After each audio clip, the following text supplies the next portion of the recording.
Hello and welcome to another great update about the Las Vegas Raiders. Today's news is just beginning, and you'll be amazed at the information we have to share. But before we get into the details, I want to ask for your help.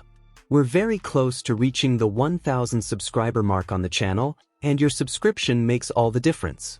By subscribing, you not only become part of our passionate Raiders community, but you also ensure that you'll always be up to date, receiving the hottest news firsthand. So, subscribe and activate the bell so you don't miss anything. Now, without further ado, let's get straight to the big news of the day. The Las Vegas Raiders have decided to strengthen their defense by keeping one of their promising talents. The team has officially renewed the contract of defensive tackle Matthew Butler, guaranteeing the player's stay for at least one more season. The information was released by Pro Football Talk, highlighting that Butler signed his exclusive free agent contract last Wednesday.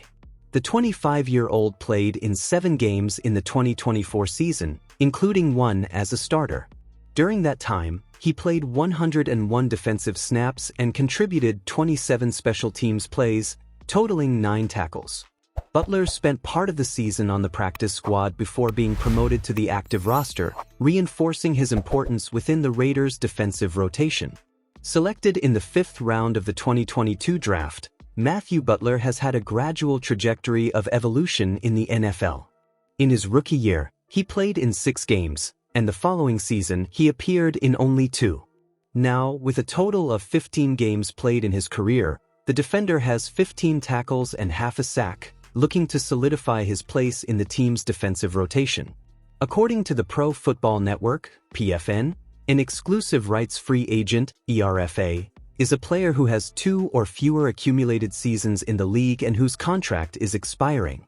This means that he cannot negotiate with other teams if his current team decides to offer him an extension within the terms established by the NFL. In order for a player to accrue an official season in the league, he must have been on the team's active roster for at least 6 games during the year, according to NFL rules. However, he does not have to be active on game days for the season to count. This means that players on lists such as the injured or physically unable to play list can still receive credit for a season. On the other hand, those who spend a full year on the practice squad, the non-football injury list, or are exempted by the commissioner do not receive credit for an accrued season unless they have been on the main roster for at least 6 games.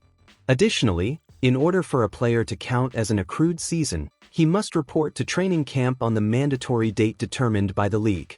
In the case of Matthew Butler, the Raiders had the right to keep him simply by extending a qualifying offer, which is nothing more than a 1-year contract at the NFL minimum salary based on the player's level of experience. This is a common practice for exclusive rights-free agents, and by accepting such an offer, the player cannot negotiate with other teams, being restricted to his current team. The only alternative would be to decline the offer and not play this season. If the team chooses not to extend this extension, Butler would become an unrestricted free agent and could sign with any team in the league without the Raiders receiving any compensation. Furthermore, if the contract were terminated after being offered, it would not count towards the NFL's compensatory pick formula, which determines future draft selections for teams. By retaining Butler, the Raiders secure more depth on their defensive line, maintaining the core of the sector for next season.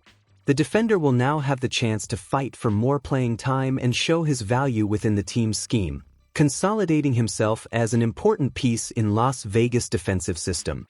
After acquiring quarterback Geno Smith, the Las Vegas Raiders are unlikely to spend their valuable first-round pick in the 2025 NFL Draft on a new quarterback. However, that doesn't mean the team will shy away from bolstering the position. With former 4th-round pick Aidan O'Connell projected to be the primary backup, the team could be interested in adding a more explosive and athletic talent to develop under Smith's tutelage. And one extremely intriguing option could be available in the middle rounds of the draft. According to NFL.com's Chad Reuter's latest 4-round mock draft, the Raiders could target Alabama quarterback Jalen Milroe with the number 68 pick in the 3rd round. And there's a good reason for that. During Alabama Pro Day, Milroe caught the attention of scouts by posting an unofficial 4.37-second 40-yard dash. Should that number hold up at the NFL Combine, he would enter the league as one of the fastest quarterbacks in football.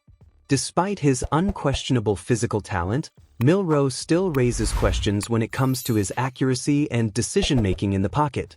His 2024 season was not particularly encouraging, with just 16 touchdowns thrown against 11 interceptions.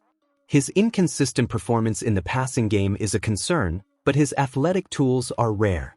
At 6'2" and with a strong physical frame, he has a powerful arm and the speed to unbalance defenses both through the air and on the ground. For the Raiders, investing a third-round pick in a player with this profile could be a smart strategic move. Under the mentorship of Smith and the guidance of offensive coordinator Chip Kelly, an expert in quarterback development, Milroe would have time to polish his mechanics and grow as a passer. If well coached, the young quarterback could become a valuable asset for the future of the franchise. Do you think the Raiders should bet on Jalen Milroe as their quarterback of the future, or would it be better to invest that pick elsewhere? My take: Milroe is a raw talent with an impressive physique and rare mobility for the position. In the right system and with time to develop, he could become a great playmaker. However, his inconsistencies in the passing game are still a concern. If the Raiders truly believe in his potential, he could be worth the investment. Now, I want to hear your opinion. Do you think Milroe could be the future of the franchise, or should the Raiders look elsewhere? Comment below. Until next time.